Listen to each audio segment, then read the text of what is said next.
pourquoi la décroissance? Tout simplement parce que la société de croissance, je dis bien la société de croissance, pas la croissance bien évidemment, il y a des tas de croissances qui sont possibles et souhaitables, en particulier la croissance de la qualité de vie, de la qualité de l'air, de l'eau, etc.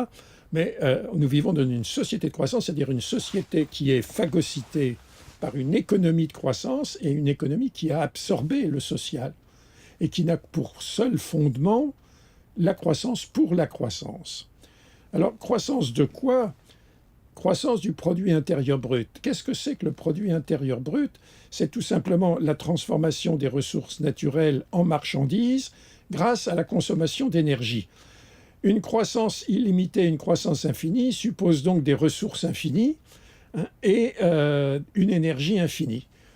Comme disait le grand économiste, le seul qui a compris pratiquement cela, Kenneth Boulding, celui qui croit qu'une croissance infinie est possible dans un monde fini est soit un fou, soit un économiste.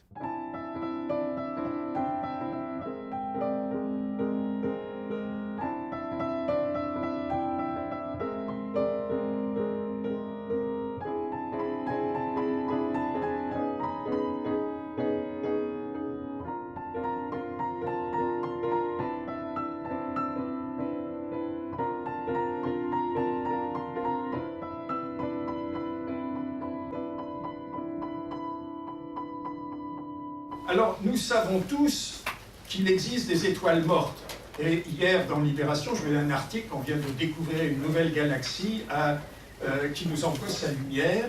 Et pour que sa lumière nous parvienne, il faut 13 milliards, plus de 13 milliards d'années. Et donc, nous recevons la lumière d'étoiles qui sont mortes depuis très longtemps, mais la lumière nous parvient toujours parce qu'elle se trouve à des millions ou des milliards d'années.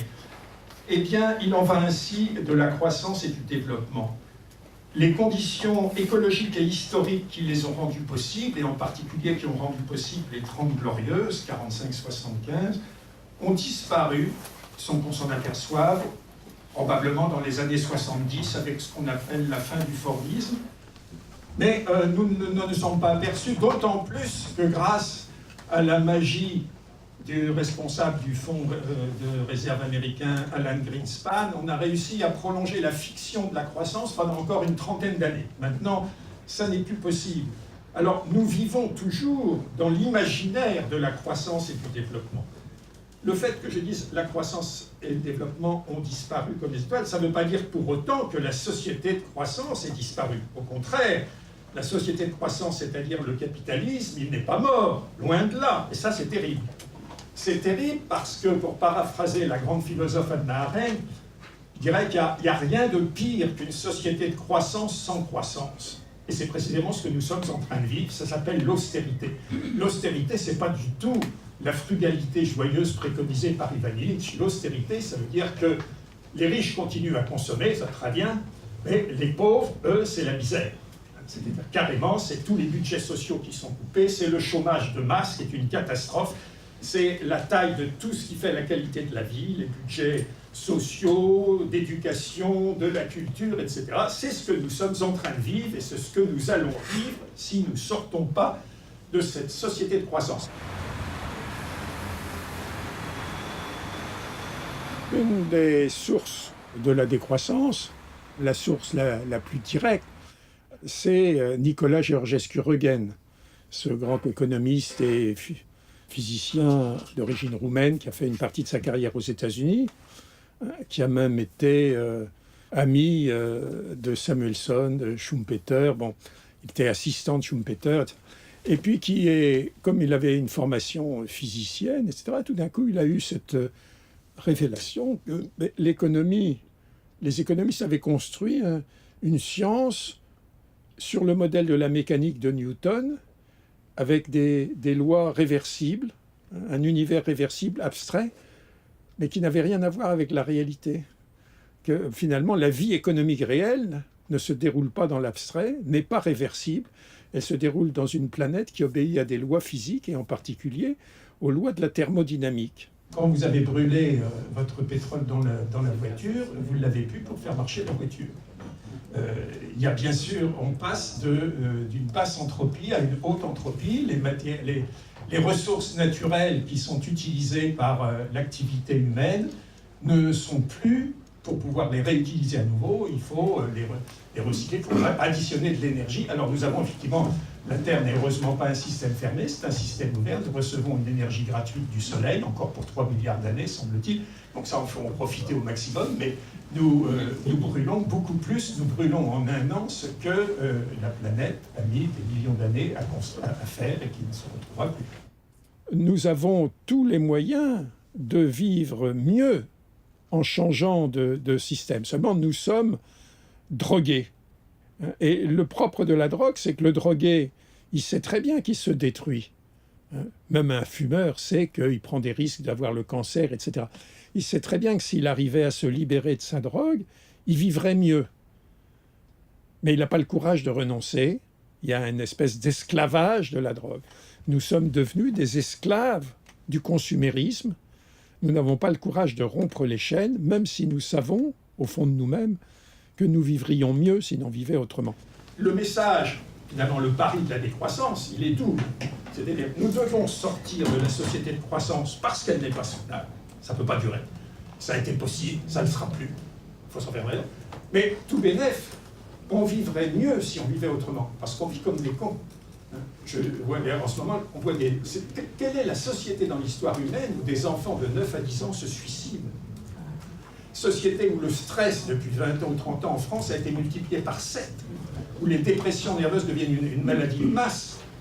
Cette croissance ne donne pas satisfaction, c'est parce que les coûts de la croissance deviennent de plus en plus forts, de cette croissance fictive, deviennent de plus en plus forts par rapport à ses avantages, ça nous pouvons le vérifier tous les jours, et où en plus, même les gens qui devraient en profiter ne sont pas vraiment heureux.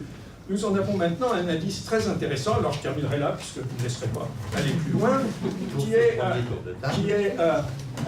et c'est dans le livre de M. Jürgensen, vous avez tout, tous les indices, il a une connaissance époustouflante de tous les domaines, etc. Il parle de vous aussi. Oui, oui, même de moi, c'est tout dire. Mais il y a une chose dont il ne parle pas, c'est un institut qui s'appelle le New Economics Foundation en Angleterre, qui calcule une chose très intéressante, qui s'appelle le Happy Planet Index, qui est une espèce de mesure du bonheur. C'est la synthèse de 3 indices. C'est la synthèse de l'empreinte écologique, l'espérance de vie et ce que les enquêtes de l'ONU appellent subjective well-being, c'est-à-dire le sentiment de bien-être. Et alors là, c'est très intéressant parce qu'un pays comme les USA, qui a le plus gros produit intérieur brut, qui par tête est le 4e en produit, qui en indice de développement humain est le 10e, eh bien, dans le Happy Planet Index, il recule au 150e rang. La France ne fait pas beaucoup mieux, 7e pour le PIB, 15e par tête, 16e pour l'indice de développement humain, 129e pour le bonheur. Il y a beaucoup de choses qu'un individu peut faire. D'abord, se transformer lui-même, s'il commence à penser autrement, mettre en application du point de vue concret, non pas pour changer le monde, avoir l'illusion de changer le monde, mais tout simplement pour se préparer lui-même à vivre mieux en vivant autrement. Donc ça, c'est déjà bien. Pour se préparer aussi, dans la mesure où les catastrophes vont arriver, pour être prêt à les affronter, à vivre avec. Par exemple, si on s'est préparé déjà à ne plus prendre l'avion, eh bien, quand il n'y aura plus d'avion, ça sera plus facile. Si on a pris l'habitude que j'ai fait, moi, depuis 30 ans, de circuler en vélo à Paris, eh bien, s'il n'y a plus de métro, s'il n'y a plus de voiture, ça sera beaucoup plus facile aussi. Donc ça, c'est une bonne chose. Et puis, pour donner l'exemple, et l'importance, évidemment, de diffuser autour de soi, dans sa famille, avec ses amis, de s'organiser, parce qu'évidemment, c'est quelqu'un qui veut changer, qui veut passer du consumérisme à la frugalité, s'il le fait tout seul, c'est presque de l'héroïsme. Si on le fait à plusieurs, collectivement, en groupe, si ça devient un projet social, alors c'est l'inverse. C'est comme pour la cigarette. Si vous êtes le seul à renoncer à fumer dans un groupe de fumeurs, c'est de l'héroïsme. Si au contraire la loi condamne ceux qui fument, celui qui fume, il se sent coupable, il devient une exception. Eh bien, c'est un peu la même chose. Il faut arriver à faire basculer la société dans un sens anticonsumériste. Bon, alors pour ça, ça commence par l'individu, puis ça s'étend petit à petit à la ville, faire des villes en transition, des villes résilientes, des villes lentes, etc., à la région, au pays et, si possible, à la planète. Je finirai par un grand humoriste qui est en même temps le plus grand philosophe de tous les temps, Woody Allen. Woody Allen nous dit « L'humanité est arrivée à la croisée de deux chemins. L'un nous mène à la disparition de l'espèce, l'autre au désespoir total. » Il ajoute « J'espère que l'humanité fera le bon choix. » La première mène à la disparition, c'est la société de croissance avec sa croissance. La deuxième mène au désespoir, c'est l'austérité que nous sommes en train de connaître, la société de croissance sans croissance. Il oublie qu'il y a un petit sentier inaperçu, la société d'abondance frugale, c'est le projet de la décroissance. Merci. Merci beaucoup.